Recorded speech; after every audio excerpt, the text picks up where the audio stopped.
坐在这个位置上，看着伯克希尔的账户里躺着数千亿美元的现金，看着台下几万名从世界各地飞来的信徒，听着哪怕是我咳嗽一声都会被解读成某种市场信号，这很容易让人产生幻觉。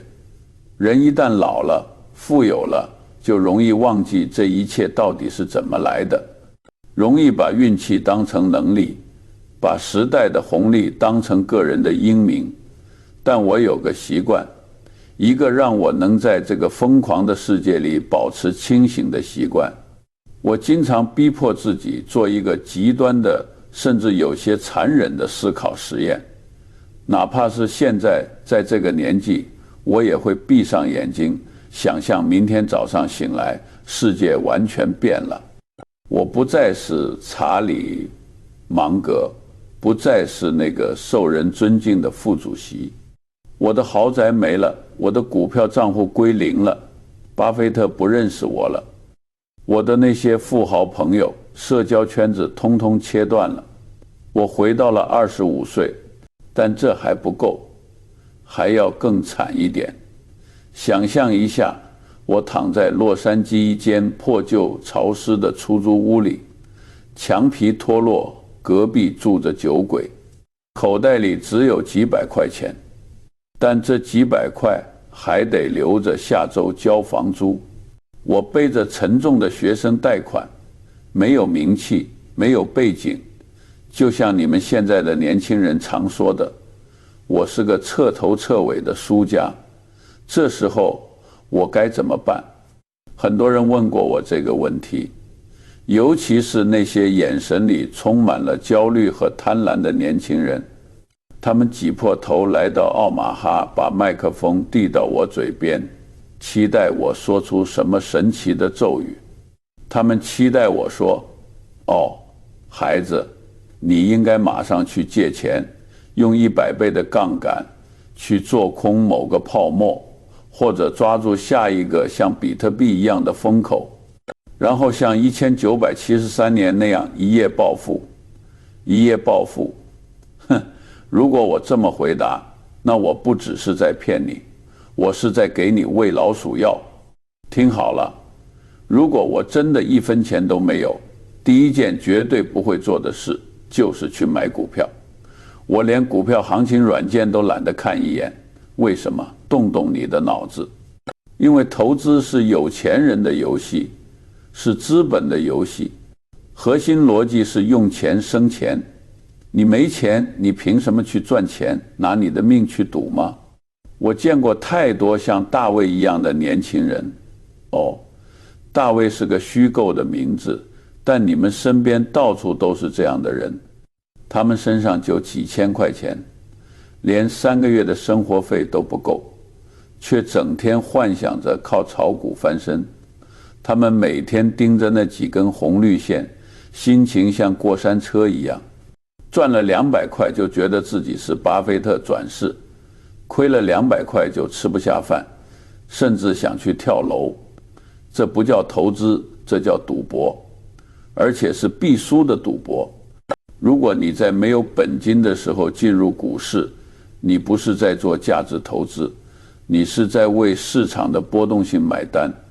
对于穷人来说，股市不是提款机，而是绞肉机。因为你没有本金，你的风险承受能力为0，你的心态从一开始就是扭曲的。你急于求成，你不能接受时间成为你的朋友，你希望时间缩短，最好明天就兑现。但在福利的世界里，时间是核心变量。你这种心态还没开始就已经输了。所以如果我现在25岁一无所有，我会彻底忘掉股票，忘掉复利，忘掉什么资产配置。我会非常平静地对着镜子里的那个穷光蛋说，查理，你现在没资格谈资本，你就是个劳动力，但我绝不会慌。哪怕我此刻身处阴沟，我也知道怎么仰望星空。虽然钱没了，但我脑子里的那套操作系统那些经过几十年的商业实战检验过的思维模型还在。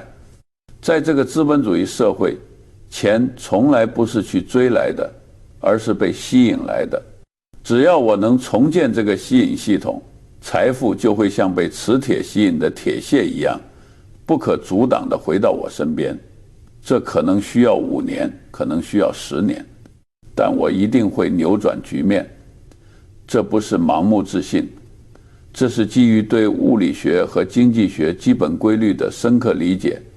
想在10年内从零翻身，你必须摒弃所有走捷径的念头，你必须像个苦行僧一样严格遵守，甚至有些违背人性的去做3件最基本的事。大多数人一辈子平庸，就是因为他们总是试图跳过第1步，直接冲向第3步。现在让我把这第1张王牌，也是最被低估的一张牌，狠狠地拍在桌子上。世界的本质是混乱。如果我明天一无所有，我做的第1件事听起来可能极其无聊，甚至像是在给资本家唱赞歌，但这恰恰是所有白手起家的人心照不宣的秘密。不是去找风口，不是去混人脉，不是去搞什么所谓的个人品牌，我要做的事叫做销售。但你先别急着翻白眼，以为我要让你去大街上推销吸尘器。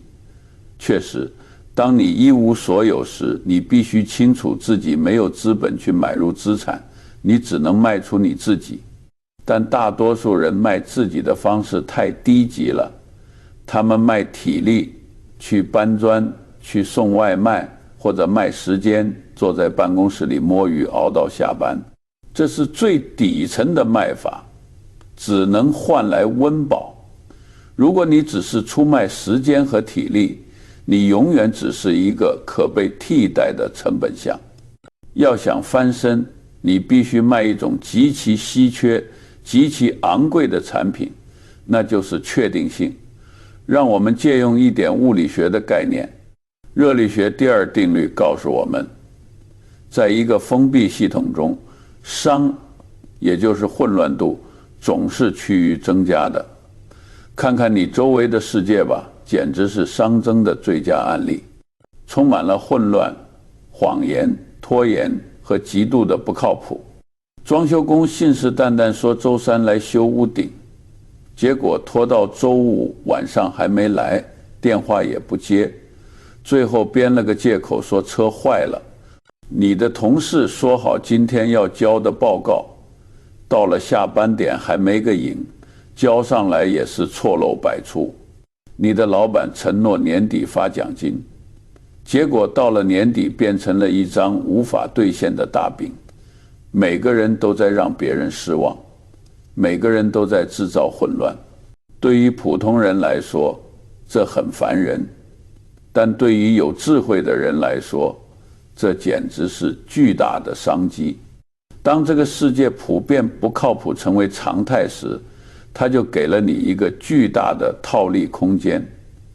你不需要你是天才，你甚至不需要你有多聪明，你只需要在这个混乱的背景板上成为那个唯一的有序点。建立无监督的信任系统。如果我25岁一无所有，我会把自己变成一个制造确定性的机器。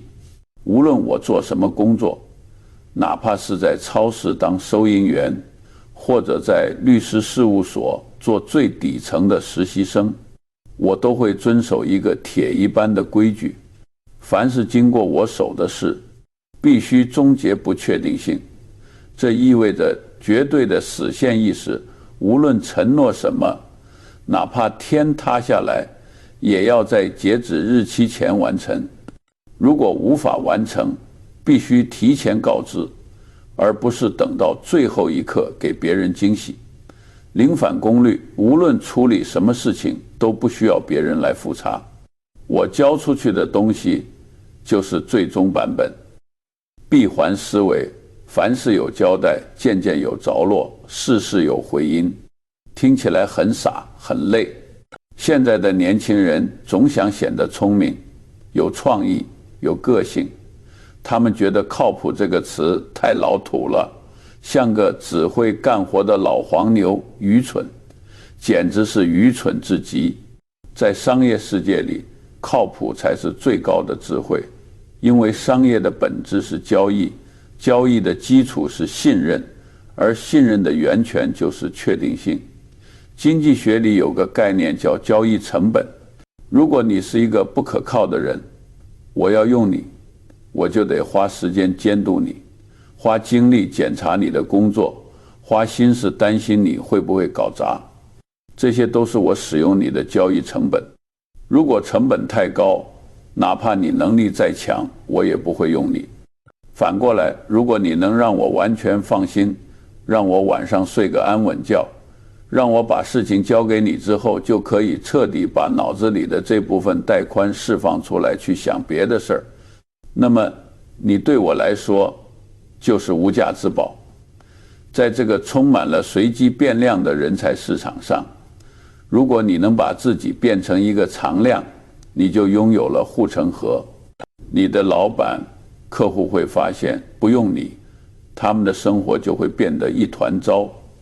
信任是穷人唯一的原始资本。我年轻时在一家律师事务所工作，说实话，我不是那里最聪明的律师，有些家伙脑子转得比我快多了，名校毕业，履历光鲜，但我敢保证，我是合伙人最放心的律师。如果合伙人问我案子的进展，我绝不会说大概、可能、或许吧。我会告诉他确切的状况，潜在的风险在哪里，我准备了什么具体的解决方案，包括 Plan A 和 Plan B。 我从不让意外发生。如果真的有坏消息，我会第一时间告诉他，而不是试图掩盖这种能力，让我在没有背景、没有资源的时候迅速赢得了信任。这种信任有什么用？它能撬动比你个人能力大得多的资源。你的老板会把最重要的客户交给你，因为他不敢交给那个聪明但不靠谱的家伙。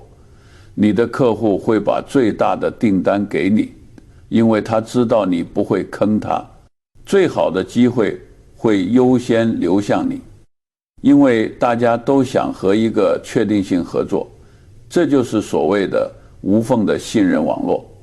我们伯克希尔、哈撒韦能赚这么多钱，我和沃伦能在这个市场上活这么久，不是因为我们要么有多么绝顶聪明，虽然我们确实不笨，而是因为我们特别靠谱。如果你把钱交给我们，你知道我们绝不会拿去胡乱投机，绝不会为了短期业绩做假账，绝不会把你的钱装进我们自己的口袋。我们花了几十年时间才建立起这种让别人敢把身家性命交给我们的信任。对于一无所有的人来说，信任是你唯一的杠杆，它比钱更珍贵，因为钱可以贬值，但信誉只要你不亲手毁掉它，它就会像滚雪球一样，不仅保值，还能带来巨大的溢价。所以如果你想扭转局面，第一步立刻停止抱怨，停止觉得自己怀才不遇，问问你自己，你是那个确定变量还是那个随机变量？如果你经常迟到，经常食言，经常找借口，那你就是随机变量。在资本的眼里，你是风险，是成本，是一个需要被优化的对象，也就是被裁员的首选。如果你守时精准，言出必行，你就是一个确定的变量。在资本的眼里，你是资产，是护城河，是稀缺且值得支付溢价的商品。我不去想怎么赚100万，我只想把这件小事做到极致。我要用这份靠谱换取我在这个社会里的信用评级。这个评级看不见摸不着，但它决定了你的天花板。当你通过卖出确定性赚到了第一笔钱，或者获得了第一次晋升，甚至仅仅是得到了一位高人的认可时，恭喜你，你已经迈出了扭转局面的第一步。但这还不够，靠谱只能让你在这个残酷的社会里活下来，拿到一张入场券，它不能让你变富。要想实现指数级的增长，你需要在这个地基上盖起第二层楼。这层楼将决定你是一辈子当个高级打工仔，还是能积累出改变命运的核武器。接下来的事会更加反人性，甚至会让你的朋友们觉得你疯了。消费主义的甜蜜陷阱，当你像个苦行僧一样，通过极致的靠谱和努力，终于在银行账户里看到了一笔可观的数字，也许是5万，也许是10万。这时候你面临的危险比你身无分文时大100倍。在这个阶段，现代商业社会最庞大、最精密、最无孔不入的机器开始针对你运转了。这台机器叫做消费主义。无数聪明的大脑、心理学家、数据分析师拿着100万年薪，每天24小时就在想一件事儿：如何把你口袋里那点刚捂热的钱掏出来。他们会告诉你，你辛苦了这么久，该犒劳一下自己了。他们会给你看广告，开着豪车的男人拥有美女，背着名牌包的女人拥有自信。他们甚至发明了各种好听的词汇：生活品质、自我投资、精致穷。如果你听了鬼话，去换了辆新车，去租了个更高级的公寓，去搞了一次所谓的说走就在的旅行，那你就是个傻瓜。你之前的努力全部白费，你不仅没有翻身，反而被打回原点，甚至更惨。因为你的欲望被撑大了，但你的资本却枯竭了。如果我25岁赚到了第一桶金，我会做一件极度反人性的事，我会立刻筑起一道高墙，把自己和消费主义隔离开来。听起来很保守，不，这是最激进的进攻。赚钱并不难，难的是守住钱。在这个满世界都想掏空你钱包的时代，抠门不是一种性格，而是一种顶级的战略防御。债务是现代奴隶制的枷锁在我的护城河里，第一条铁律，也是绝对不能触碰的高压线，就是极度厌恶债务。除了早年为了买房子这种资产，注意，是自住且能强制储蓄的资产。借过一点钱外，我这辈子几乎不借钱。对于一个一无所有却想翻身的年轻人来说，消费贷、信用卡分期、车贷这些东西不是金融工具，它们是枷锁。一旦你背上了这些债务，你就失去了自由。你不敢丢工作，因为下个月要还贷；你不敢拒绝老板的不合理要求，因为你怕被裁员；你不敢尝试新的机会，因为你没有缓冲期。你的每一次呼吸都在为银行打工，你把自己未来的时间廉价地抵押给了现在的一时快感，这就叫奴役。如果我重来一次，我会像躲避瘟疫一样躲避信用卡债务。我宁愿穿旧衣服，宁愿吃最便宜的三明治，宁愿开一辆快报废的二手车，也绝不为了所谓的面子借1分钱。我想确保我的每一个决定都是基于这是否对我的长期利益有利，而不是基于下个月的账单怎么付。机会成本，把钱当成生产资料，很多人存不到钱，是因为他们的思维模型从根子上就是错的。他们把钱看作是代金券，一张100块的钞票，在他们眼里就是一顿大餐或者一件衣服。但在我眼里，钱是生产资料。当我手里有1万块钱时，我看到的不是一个名牌包，我看到的是一支军队。这1万块钱是我的士兵，如果我把它花掉了，我就是亲手枪毙了我的士兵。如果我把它留下来投资出去，他们不仅活着，还会帮我招募更多的士兵，也就是利息和增值。而那些新招募来的士兵又会去招募更多的士兵，这就是复利的魔力。但在复利起飞之前，你必须保护好你的种子。这就是经济学里最重要的概念之一，机会成本。你在25岁时花掉的1万块钱，如果按10%的复利计算，30年后就是17万。所以你喝的那杯星巴克根本不是30块钱，而是你未来的300块，甚至更多。你买的那辆新车不是30万，而是你未来几百万的退休金。这种思维方式很痛苦，这意味着当你的同龄人都在享受生活，在社交媒体上炫耀时，你得像个守财奴一样过着苦行僧的日子。你得忍受朋友的嘲笑，忍受亲戚的怀疑，忍受内心想要及时满足的猴子本能。但我告诉你，这太值了。大多数人一辈子平庸，就是因为他们像个漏水的水坝，水刚积攒一点，就立马放掉。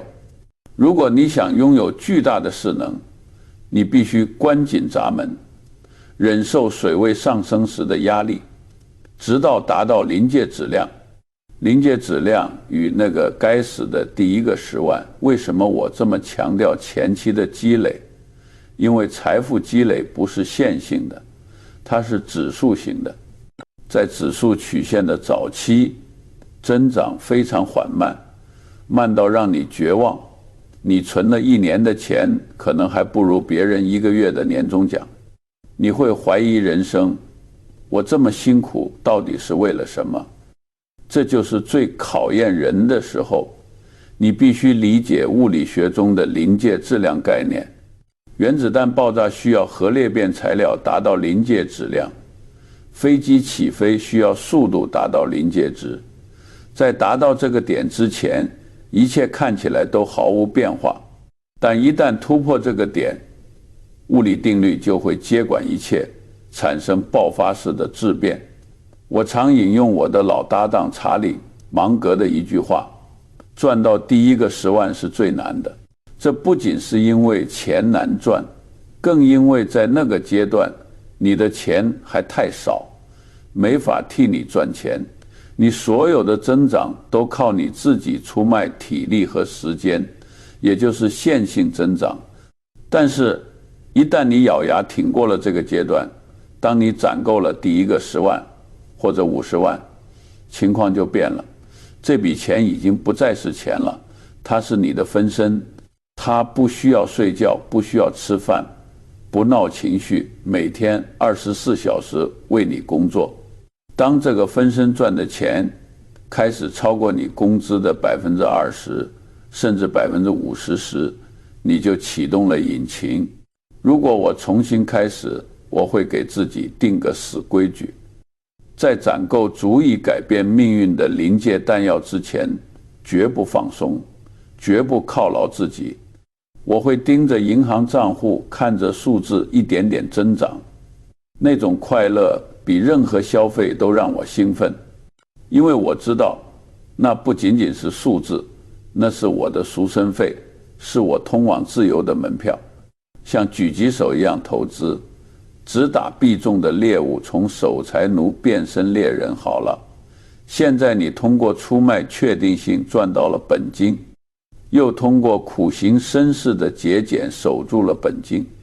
你的银行账户里终于躺着一笔像样的钱了，你是继续存着吗？不，存钱只是防守，投资才是进攻。但这时候大多数人又会犯蠢，他们觉得既然要投资，就要像电影里的华尔街精英一样，整天盯着6个屏幕，不停地买进卖出，听消息看 K 线追涨杀跌。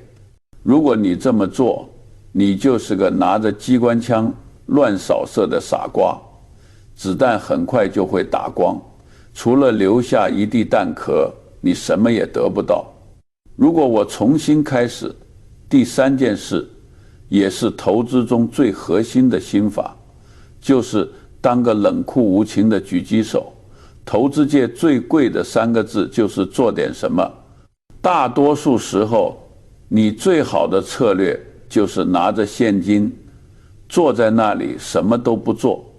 这很难，但这正是赢家和输家的区别。华尔街的谎言与积极行动的谬误，华尔街那帮人会告诉你，你需要资产配置，你需要动态平衡，你需要每天交易。为什么？因为他们靠佣金活着，你如果不动，他们怎么收过路费？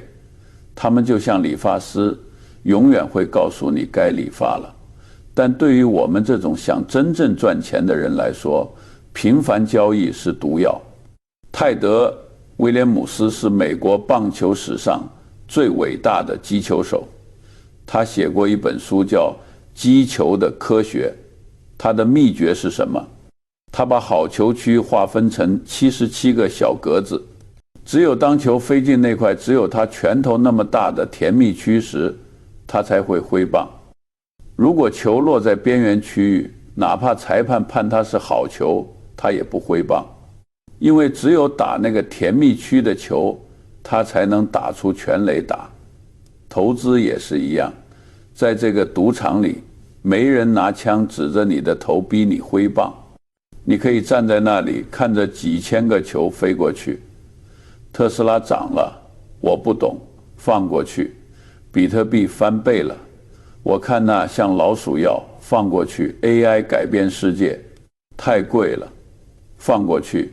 你可以一直等，等1天，等1个月，甚至等3年，直到有一天，一个球慢悠悠地飞过来，正好在你的甜蜜区，而且此时击球手，也就是市场，还在发神经，把价格压得极低。那一刻，你在全力挥棒，一击必中，寻找房间里的大象。那么，我在等什么机会？我在等那个房间里的大象，我在等那种大到你无法忽视，简单到连傻子都能看懂，概率高到你会觉得不买简直是犯罪的机会。这种机会多吗？很少，可能每隔几年才会有一次。比如2008年金融危机，比如1973年的大崩盘，或者某些特定行业极度恐慌的时候，在机会出现之前，我会怎么做？我会拿着现金死死地坐着，这非常反人性，因为现金在贬值，通货膨胀在蚕食你的购买力。持有现金会让你感到焦虑，感觉自己在亏钱。你的朋友买了股票赚了钱，会来嘲笑你胆小，但你必须忍受这种焦虑。你必须明白，现金不仅仅是钱，现金是一张没有到期日的看涨期权，它赋予了你在这个世界哪怕明天就崩溃时，依然能从容挑选最优质资产的权利。当所有人都因为使用了过度杠杆而在崩盘中被迫抛售时，当你走进一家所有东西都打1折的奢侈品店时，你口袋里的现金就是皇帝。那一笔交易可能只需1次，就能奠定你未来10年的财富基石。只有在赢面极大时才下重注。如果我只有25岁，手头只有第一笔辛苦积攒的积蓄，我绝不会搞什么分散投资。商学院的教授会告诉你，分散投资能降低风险，那是交给那些什么都不懂，只想平庸地保住财富的人的。对于想要改变命运的人来说，分散投资是对智商的稀释。如果你只有几万块，你把它分散到10个股票里，就算其中一个翻了倍，对你的生活有本质影响吗？没有。我会专注于我最了解的领域，我的能力圈，我会花大量时间去研究，直到我比在这个领域里的90%的人都懂。一旦那个在我的能力圈内，价格极低，风险极小，回报极高的机会出现，也就是那个甜蜜区的球，我会毫不犹豫地把所有积蓄全投进去。听起来很疯狂。不，你在地上看到100块钱，你会捡起来吗？你会说为了风险分散，我只捡50块吗？那是常识。当概率几乎是100%时，下重注不是冒险，是逻辑的必然。如果你一生中只能做20次投资决策，你会怎么做？你会极其谨慎，你会做足功课。相信我，如果你真的这么做，你的财富会远远超过那些每天都在做决策的人。但我知道，对于大多数普通人来说，判断个股太难了。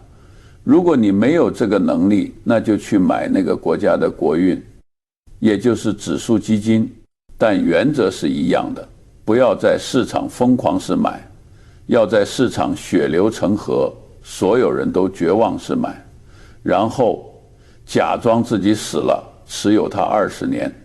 年轻人，这就是如何防守和如何进攻。格栅理论，构建你的普世智慧操作系统，只有一把锤子的铁匠是可悲的。如果明天我一无所有，我唯一害怕失去的不是我的钱，甚至不是我的人脉，而是我的记忆，是我脑子里的那些思维模型。只要我的思维模式还在，我一点都不怕，因为我知道钱被掏走了很容易，但智慧是没人能拿走的。正是这份智慧，让我能从废墟中重建我的帝国。这就引出了最关键的一个变量：终身学习。很多人问我，查理，你为什么这么有钱？我总是回答，因为我是一个长了2条腿的书架。但我说的学习，绝对不是你们在学校里那种为了应付考试的死记硬背。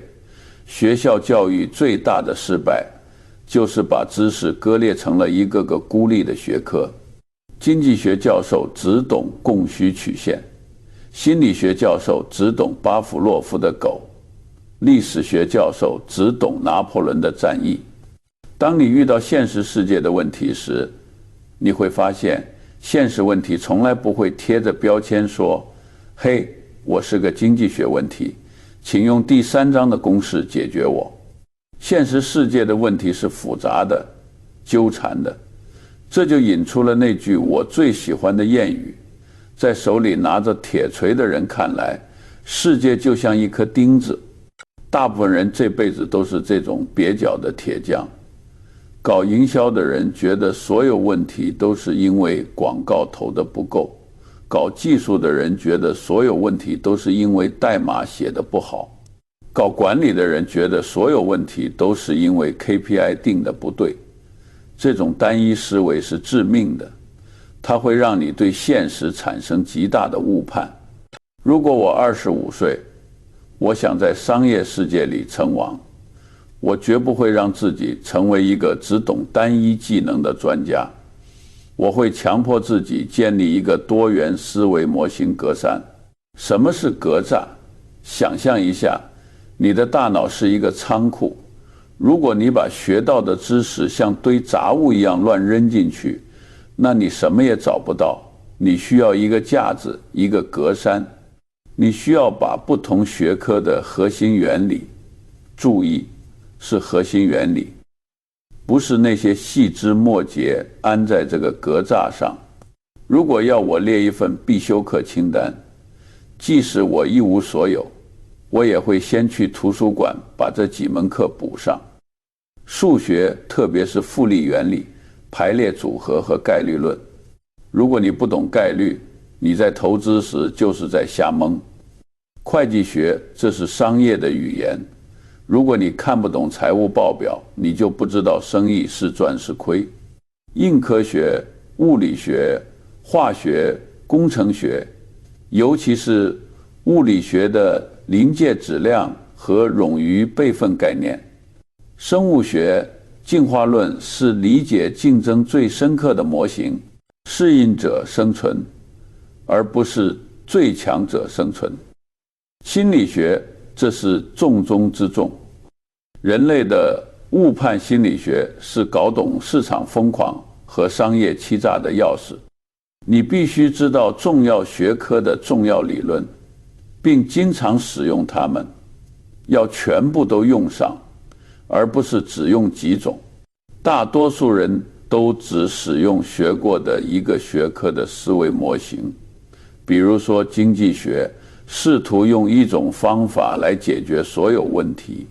鲁拉帕鲁萨效应，当力量叠加时，为什么要学这么多？因为我想捕捉一种超级力量，我管它叫鲁拉帕鲁萨效应，这是我自创的词。它的意思是，当几种来自不同学科的力量共同作用于同一个方向时，你得到的不是简单的相加，而是核爆炸般的非线性放大。举个例子，为什么可口可乐能卖遍全世界？生理学，糖分和咖啡因提供能量和成瘾性。心理学，巴甫洛夫联想把快乐的场景，如节日聚会和这种褐色液体联系起来。社会学，社会认同，别人都在喝，所以我也要喝。经济学，规模效应，产量越大，成本越低，分销网络越强。当你能像这样用格栅思维去分析一个生意时，你就拥有了上帝视角。你不再是盲人摸象，你是拿着 X 光机在看透本质。如果我25岁，我会每天坚持做这件事，每天至少留出2个小时来读书和思考。无论工作多忙，无论生活多累，这是雷打不动的。我会把这段时间卖给自己。我会读那些已故伟人的传记，富兰克林、李光耀、洛克菲勒。我想知道他们在绝境中是怎么思考的。我会研究那些失败的案例。大多数人只盯着成功者，我只盯着失败者。我想知道他们是在哪里掉进坑里的，然后我会插个牌子：查理，永远别去那里。这种学习就是在给你大脑的操作系统打补丁，升级内核。刚开始你可能觉得没什么用，也不太懂心理学的原理怎么帮我卖东西，但5年、10年后，复利效应会出现。你会发现，你的判断力变得惊人的准确。别人看到的是混乱，你看到的是因果；别人看到的是风险，你看到的是错误定价。别人还在迷雾中摸索，你却能一眼看到出口。这种洞察力是你赚大钱的根本原因。在这个时代，认知才是唯一的硬通货。终局，财富的真正意义是说不的权利。我们到底在奋斗什么？现在让我们快进。假设你听了我的话，你通过极其靠谱的人品赚到了本金，你通过极度节俭的护城河守住了本金，你通过狙击手式的投资让财富实现了飞跃，你通过终身学习让你的智慧配得上你的财富。现在你是个富人了，你坐在豪宅里看着银行账户上的天文数字，然后呢，这一切的终点是什么？如果你的答案是我可以买法拉利了，我可以换个年轻的老婆了，我可以去米其林餐厅羞辱服务员了，那么我很遗憾地告诉你，你依然是个穷人，你只是个有钱的穷人，你的灵魂依然贫瘠，你依然被虚荣、自卑和欲望奴役着，你并没有翻身，你只是换了一种被奴役的方式。年轻的时候，我也渴望变得富有，但我发誓，我渴望财富绝对不是为了买法拉利。虽然我现在买得起一打，我手里只要有一本书，我不管在哪里都会很快乐。我渴望致富，不是为了拥有昂贵的玩具，而是为了拥有独立。去你的基金，我追求财富，是为了追求一种自由。我管这种自由叫做去你的自由。我想在任何时候都能对我不喜欢的人、我不喜欢的事、我不认可的制度，理直气壮地说一句：去你的，我不干了。我想有能力让那个不道德的客户滚蛋，哪怕他给的钱再多。我想在面对老板的不合理要求时，能把辞职信甩在桌子上，而不用担心明天的房贷。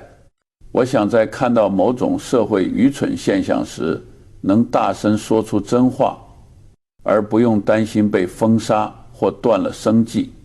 我想按照我自己的道德标准，我自己的节奏去生活，而不是被迫活在别人的剧本里。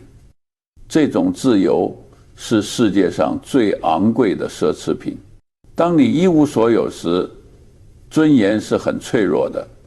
你得忍受老板的坏脾气，忍受生活的逼迫，为了生存低头哈腰，这不丢人，这是生存。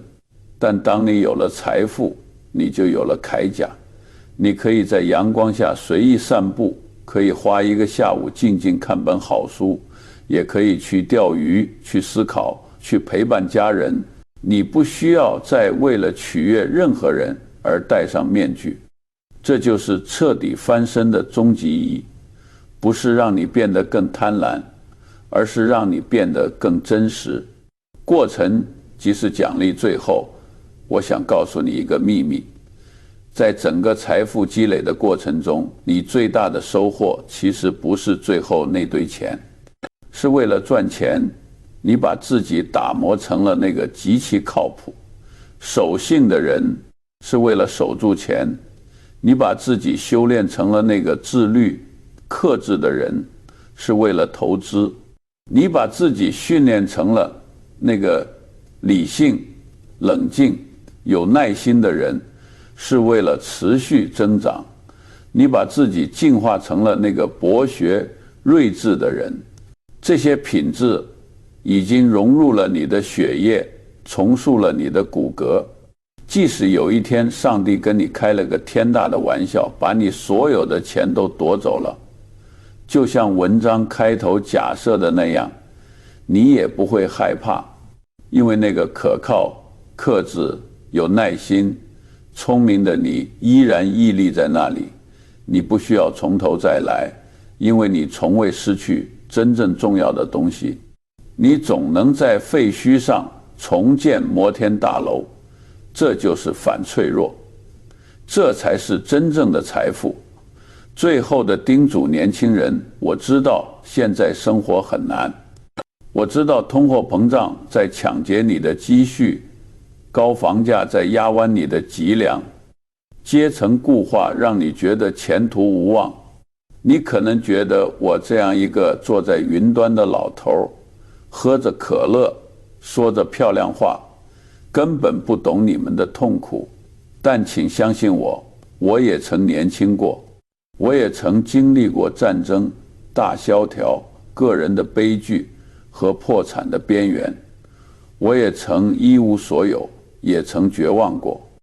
但我没放弃，我没走捷径，也没抱怨。我只是笨拙的一步一步地做正确的事，承认无知，努力追求常识，极度诚实，终身学习。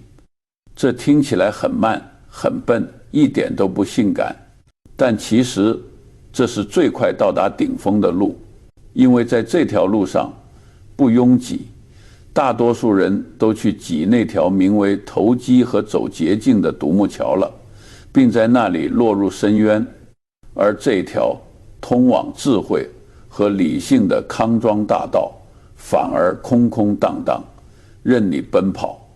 所以如果明天醒来你一无所有，别哭，洗把脸，穿上你最干净的衬衫，准时出门去找工作。哪怕是最普通的工作，也要把它做成艺术。买本书，哪怕是最基础的那种，认真读完。存1块钱，哪怕是最少的那点钱，当成希望的种子。